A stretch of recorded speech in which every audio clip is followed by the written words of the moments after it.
I need my red Hermes scarf. I said, certainly, madam. I took my packing list, because I keep a copy, went up to the room. I went to the third trunk, bottom left-hand corner, pulled it out. Her red Hermes scarf. And it was the largest tip I ever got. And it's not magic, but we have a way of packing suitcases where we can identify the suitcase and match it up to the packing list, just in case they ask. And that could be for various reasons. That could be for that particular reason, or the clothes could be arriving, the 17 trunks could be arriving the other side of the world, and the butler will phone you and say, Gary, where's all the kiddies' clothes? Which trunk is it in? Or the principal's just arrived and he wants to go and play squash. Where is his squash kit? And so you can tell him, so he can quickly go to that particular trunk, unpack that first. If that makes any sense. Yes, it does. Just thinking about my own trips, and we have 2 suitcases and we can never remember what's in each one. This is Seklo Sounds. Join us every Wednesday at 7 p.m. for 1 hour in the company of Harry and Edna on the wireless, exploring all aspects of the vintage scene and playing tip-top gramophone tunes. Harry and Edna on the wireless, Wednesdays at 7 p.m. on seklosounds.org. Jolly good.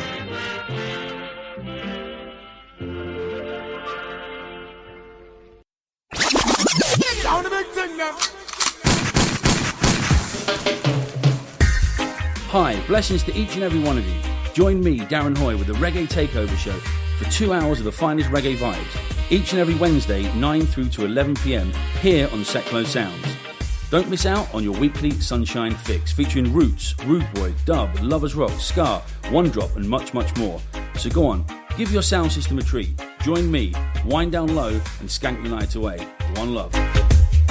That's Wednesdays, 9 through to 11 p.m, live on Seklo Sounds. It's a top, my selector.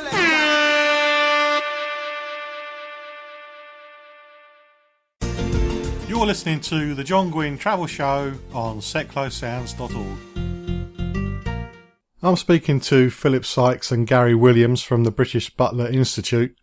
We've been talking about packing suitcases, choosing suitcases and storing clothes and looking after them when you get to the other end, and also packing lists. But now you may be interested in finding out more about being a butler. When I was speaking to Gary and Philip, the job did seem more attractive, but I didn't know much about it.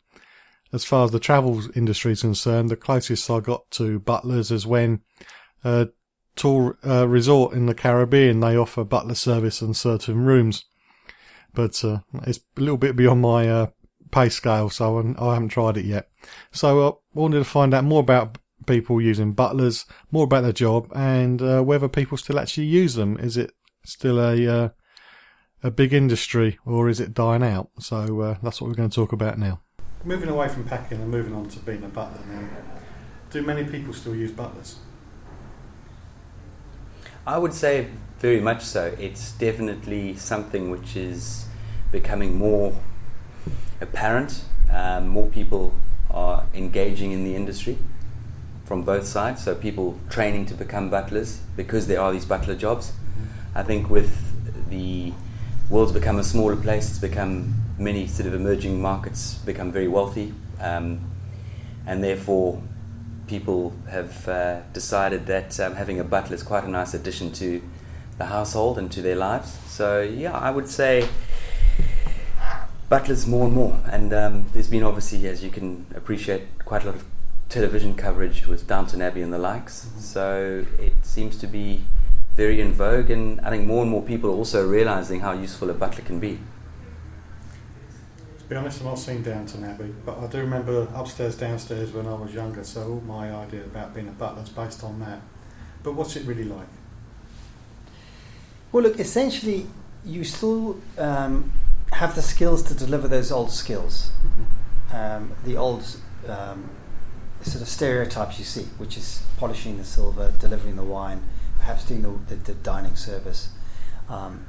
So we teach all of those skills, which are very important, and we also teach the new skills needed, because what's happened as well is that people can't afford lots and lots of staff anymore, so they rely on the butler to be kind of a jack of all trades now.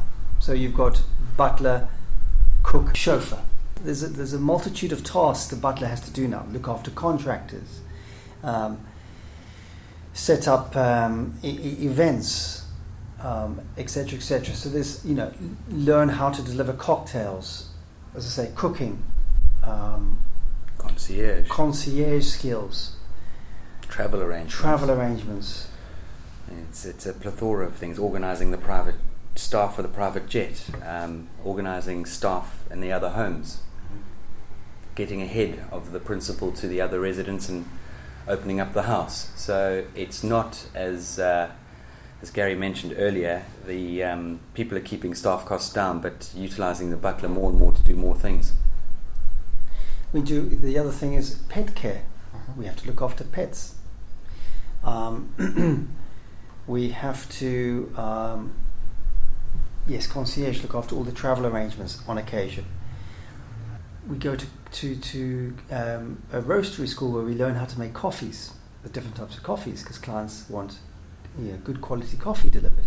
So what we do is we keep ahead of what our clients require, and we give the training for that.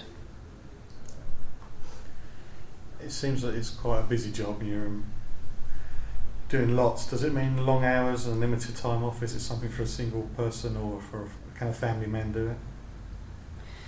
Look, essentially, we have positions for a couple. So there might be a husband and wife. The wife might be the head housekeeper or the chef. And then you've got the gentleman who has the butler, as you can work well together. There's many instances where you've got the butler working, and then he goes back home to his family every night. Picture the hotels. Many of the butlers just go home every night to their families. It's a mixture between the two. Is it best suited for single? The only respect I'd say yes is the fact that you have to be extremely flexible and at a drop of a hat, deliver expectations. So you might have planned a wedding, for example, and suddenly the principal says to you, Gary, this weekend, sorry about the wedding, but we're off to somewhere else. So it just depends on the job as well, because there's so many different variations of this job. Like I said, you could have a butler position, say in London, where you only see the owner once every year. You could be looking after the principal's house in the south of France and only see him every 3 years. So it's just a normal job of keeping the estate running. So every job is different. So I would definitely not say, is it just a job for a single person? There's a mixture of opportunities out there. Yeah, and often certain households actually quite like the fact that it's a husband and wife team. From a loyalty point of view, B, working well together, understanding each other's sort of abilities and responsibilities, and also the long hours working together. You spend a lot of long hours, as Gary mentioned. No one day is the same, and you can be called on at any point and any time. So couples do work within the industry very well. If I were a young single man and I wanted to get experience, I think it's also another great opportunity as a young single man or woman, which we have lots of those type of people, those people coming through our courses and who are out in the industry. So it works both ways. You can contact us or just keep up to date with travel news at facebook.com/John Guinn Travel Show. This is Seclo Sounds, your community radio station. If you'd like to volunteer some of your time and skills with Seclo Sounds, send an email to volunteers@seclosounds.org and let us know how you would like to be involved. MK Flyers Online, the fast and simple way to find any kind of business or service locally. Find us at mkflyersonline.co.uk or download the MK Flyers mobile app from your app store. MK Flyers Online proudly supports Seclo Sounds, community radio for Milton Keynes. The John Guinn Travel Show. Checking it out before you check in on seclosounds.org. Still to come on the show, travel news, including those surveys about airport expansion in the southeast of England.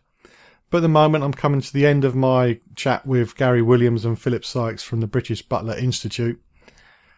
when I was speaking to these two before the interview started, and of course after we finished, just talking about butlers and the job, it did seem a cool thing to do, to be perfectly honest.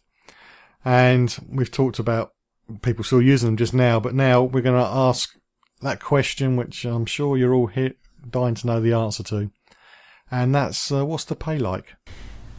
This is interesting for us as well, because someone said to me the other day, Gary, if I work for 5 years, what's my salary going to be? Gary, what's my starting salary going to be? What am I going to get with 10 years of service? There literally is no standard, and I've been there. I started head butler of the Ritz London on £21,000 a year with tips. My job after that, which was a year later, was $65,000 with a house, a car, meals, and everything. A year after that, it was at $96,000. So, but there's stories where people start at £30,000 a year and might stick on £30,000 a year or £35,000 a year for 5 years. There is no fixed, this is what you get. The highest paid butler in the world gets $2.2 million a year. He's been working for the family for 23 years, and that's what he's on right now. You become part of the family, and you are a professional, you are part of these people's lives.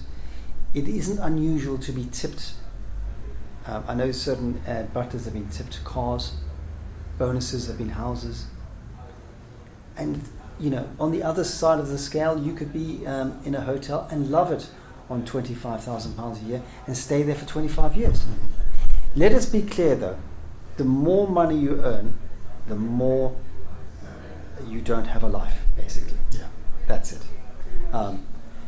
So there are butlers who are quite happy to be on a lower salary with not so much pressure.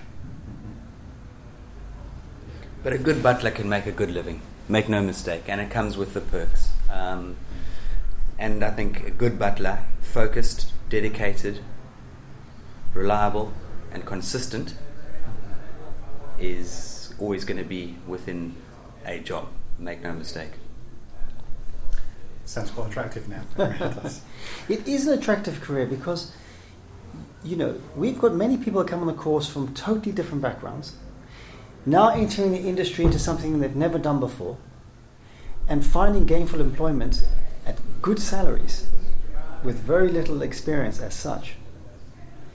And a lot of these positions come with live-in. Now, live-in, you're given a house to live in. And as you and I know, it's expensive to go and rent a property in London or wherever you are in the world, and then buy your own food, etc., etc. So it's a very, very attractive profession to be in. You just mentioned the word course, and here at the British Butler Institute you run training courses for butlers. How long is a course, and what would be the average cost of learning how to do this job? We run a 4-week program twice a year. The cost is £4,890, that's inclusive. It's a non-residential course. That's the longest standard course we run. We only run it twice a year. However, depending on our clients' needs, we might be running a butler school in China for 6 weeks. Or we might run a butler program in a hotel for 5 days. So it just depends. But the school runs 2 courses a year. 4-week programs a year. Does that mean anybody can make a butler, or do you get people who join up to the course who think this really isn't for you? John, how long is a piece of string on this one? You've got to be passionate. You've got to want to be in the service industry. It is demanding. We all have good days, we all have bad days, and in this industry you've got to try and maintain a good day pretty much 24/7, especially when you're out facing your principal and his family. I do believe that if one puts their mind to something, they want to do something badly enough, they can achieve it, but it boils down to the individual. We can give them the tools and we can give them the best training in the world, But the bottom line is it boils down to that individual